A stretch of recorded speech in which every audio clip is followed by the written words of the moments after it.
మరలా ముందుకెళ్ళటానికి ప్రభు ఒక అద్భుతాన్ని చేశాడు. ఆదిమ సంఘానికి ఎలాంటి శ్రమ వచ్చిందో, హింస వచ్చిందో, వ్యతిరేకత వచ్చిందో, అణిచివేత వచ్చిందో, నేటి అంతే కదా, అంతకని ఇంకా చాలా తక్కువే కదా. మరి మన బంధ ఏమై ఉండాలి? అత్యాసక్తి కలిగి ప్రార్థన చేయాలి. ఎక్కడక్కడ అందరూ ఒక్కచోట చెల్లి ప్రార్థన చేయాలి.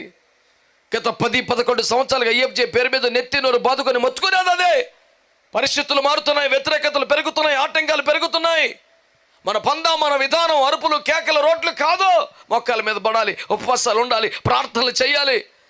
అయ్యా రెండయ్యా కలిసి ప్రార్థన చేస్తామండి. ఎంత వ్యతిరేకత, ఎంత ఎట్టకారం, ఎంత ఎగతాళి, ఎన్ని విమర్శలు. కలిసి ప్రార్థన చేయడానికి ఒక వ్యవహారం ఏంటండి అసలు?